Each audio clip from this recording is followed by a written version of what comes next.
오전에 목성기순에 대해서 본 의원이 군 경계작전 실패라고 지적을 했습니다.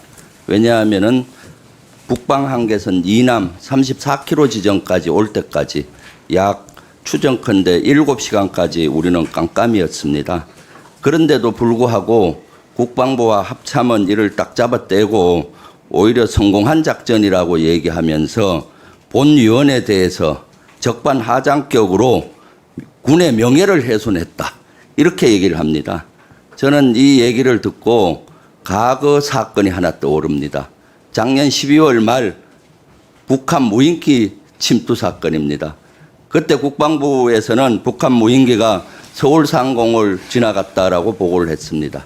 저는 거기에 추가해서 서울 상공뿐만 아니라 대통령실의 하늘의 울타리인 비행금지 구역에 침범했을 가능성이 있다고 가능성을 제기했습니다. 그러니까 국방부는 저를 이적행위자라고 몰아세웠습니다. 그리고 조금 있다가 저 밑에서 검열을 통해서 비행금지 구역에 북한 무인기가 침투된 것이 확인이 됐습니다. 그러면 사과하면 끝날 일인데 대통령실과 국민의힘과 여기 앉아 계시는 신원식 그 당시 의원님은 저를 북한과 내통했다고 간첩으로 몰아세웠습니다. 이번 사건도 본 의원이 문제 제기를 했는데 이것이 사실로 밝혀지면은 또 간첩으로 몰아세울 겁니까? 아마 이번에는 조사단도 안 보내려고 하고 있어요. 아예 이것을 은폐하려고 하는 것 같습니다. 심히 안보가 걱정이 너무 됩니다. 꼭 그 장관님은 전비태세 검열단을 보내서 잘한 거는 잘한 거 뭔지, 못한 것은 뭔지, 보완할 사항이 뭔지, 대책이 뭔지를 확인해서 보고해 주기 바랍니다. 장관님, 사단장 보직 해임과 보임은 누구 권한입니까? 총장 권한입니까? 장관님 권한입니까?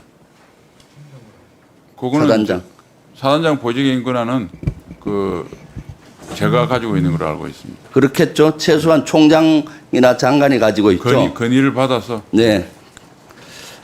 지난번에 해군 총장님, 네, 해군 지난번 총장입니다. 해군에서 국정감사 때 해병대 외압 사건과 관련해서 7월 30일 날 해병대 사령관하고 수사단장이 해군 총장님하고 국방부 장관께 보고를 했잖아요. 사건에 대해서.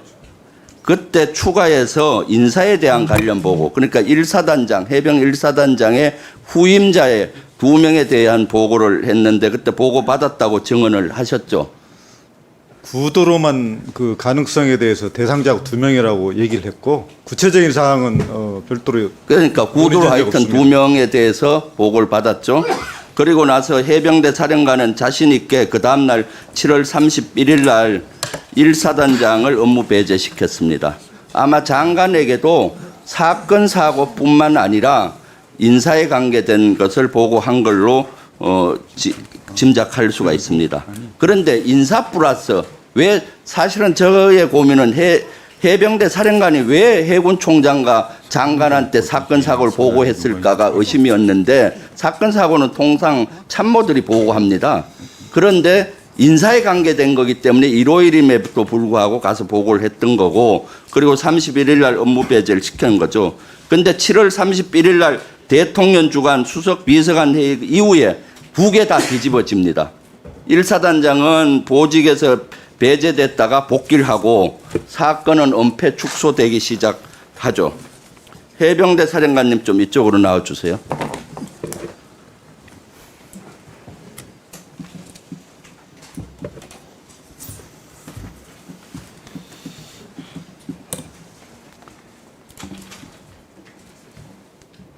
해병대 수사단에서 경찰로 이첩을 8월 2일 날 하잖아요. 네, 그렇습니다. 그런데 해병대 사령관은 참고인으로 1차 진술을 참고인 조사를 언제 받죠? 8월 2일 날 저녁에 받았습니다. 8월 3일 날 받죠. 1차. 아닙니다. 2일 날 그날 바로 저녁에 받았습니다. 저녁 누구한테 받았어요? 검찰단장하고 검사하고 왔었습니다. 그래서 3시간 동안 누구한테 받았어요? 검찰단장 입회하에 검사 같이 이렇게 해서 조사받았습니다. 이것은 그 검찰단장은 수사관이 아니에요. 입회하는 것은 법적으로 하자가 있어요. 사실은 검찰단장과 세 사람이 독대를 했었잖아요. 그때 수사에 대한 가이드라인을 줬어요. 전체 방. 그래서 그런 사실 없습니다. 그래서 그날 끝나고 나서 중수단장하고 통화를 했잖아요. 그래서 전체적인 방향을 예측하고 얘기를 하지 않습니까? 뭘 얘기하느냐? 어차피 우리가 진실하게 했기 때문에 잘못된 건 없어.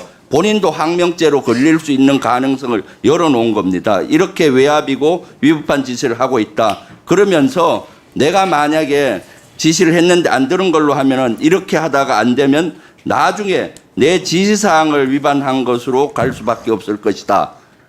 이미 참고인 조사 막 시작할 쯤에 지시 불이행으로 우리 그 해병대 수사단이 조사를 받을 수밖에 없을 것이다라는 걸 어떻게 알아요?